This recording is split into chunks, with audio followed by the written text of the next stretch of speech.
1.5% डालते हैं। इसके दोस्तों उनको नीतीश कुमार को जब भी डर है तो पासवान से डर है, यादव से डर नहीं है, राजपूत से डर नहीं है, ब्राह्मण से डर नहीं है, उनको डर है पासवान से। इसलिए कि पासवान ने उनको, चिराग पासवान ने 1 नंबर की पार्टी थी उसको 3 नंबर पर पहुंचा दिया। तो पासवान से डर है और हम लोग जो है जब अपने संघर्ष करेंगे, चौकीदार दफादार लड़ाई लड़ेंगे, उनको डर है। और हमारे शक्ति को देख करके उन्होंने जो लालू प्रसाद यादव जी राबड़ी की सरकार ने जो हमारा नियुक्ति रद्द कर दिया था 11/11/2000 को और वेतन बंद कर दिया गया था, तो इन्होंने बिना मांगे इन्होंने जैसे ही गद्दे पर बैठा 2005 में हम लोगों को कहा कि जो चौकीदार को जो नियुक्ति हो गई है, जिनकी वेतन जो भुगतान हो रही है उसका वेतन बंद नहीं किया जाएगा, उनको नियुक्ति रद्द नहीं की जाएगी। ये हम लोगों में शक्ति है। इसको साथियों में अंत में ये कहना चाहता हूँ कि आप लोग घर में नहीं बैठे, इस बार आर पार की लड़ाई है और बहुत कम समय है।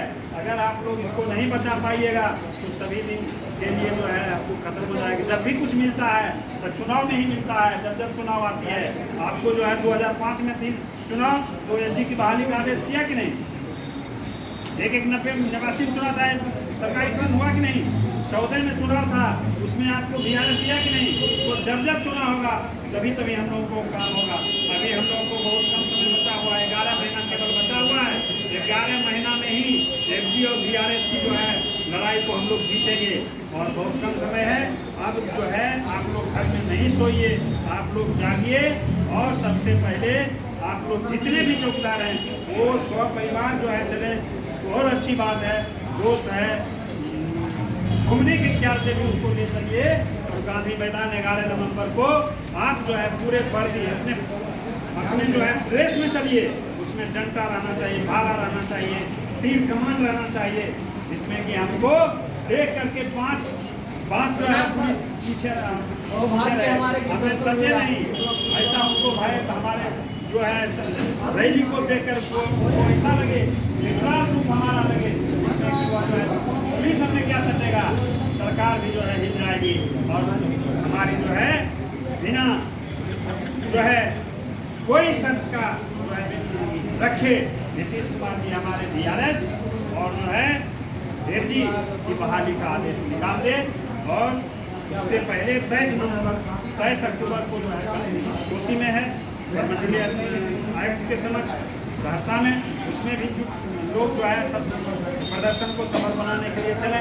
और 11 नवंबर निश्चित रूप से आप अपने अपने थाना में चंदा कर लें और जो है बस से जाए, सब अपने साधन बना करके, जब भी वहाँ से अपने साधन से क्या है 200-300 रुपया 200 करेगा चंदा और क्या करेगा, तो चंदा कर लें अपने अपने थाना में और अब थाने से गाड़ी खुले बस और वहाँ गांधी मैदान में लगे और हम लोग जो है पूरे 11 नवंबर को पटना के सड़कों पर चौकीदार दिखाई दे और इससे जो है सरकार घबरा करके हमारे आंदोलन को देख करके, हमारे संघर्ष को देख करके सरकार का झुक जाए और नीतीश कुमार हमारे जो है मांगों को पूरा कर दे। इसी शर्तों के साथ मैं अपनी मांग को ध्यान देता हूँ। जय हिंद।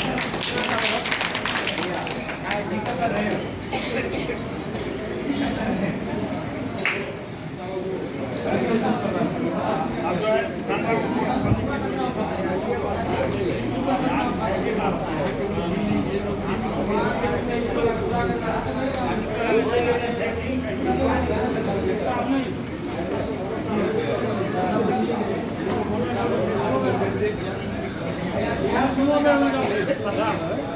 पानी मार ले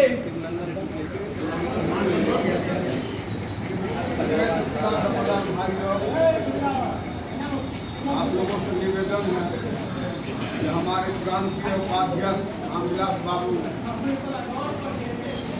जोर शोर से संगठन के मजबूत करने के लिए बोले हैं। ये बात सही है। 20/12/95 में जो 11,297 को सरकार एक निर्देश निकाले थे, उसमें हमारे बहुत से चौकीदार बहाल हुए थे और बहाली के बाद जो है तो फिर उस बहाली को रद्द कर दिया गया था।